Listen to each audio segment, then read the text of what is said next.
Kamusta mga kabip-bip? Para po sa mga Toyota Yaris Cross owners din po na gustong malaman kung paano po tanggalin o i-remove itong tonneau cover. Medyo mahirap ang spelling sa kabig kasi na tonneau cover.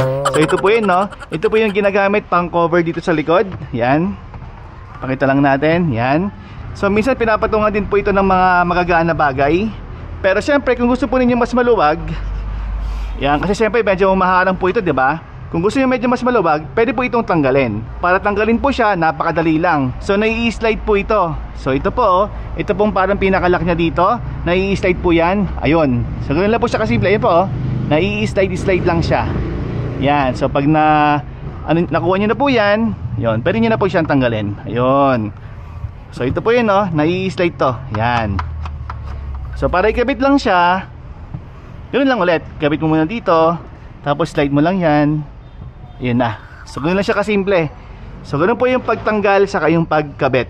So tanggalin ko muna to kasi gagamitin ko to for the long weekend. Itong kailangan ko na mas malaking space for the long weekend, kaya tinanggal ko muna. So yan, mas maluwag na po siya.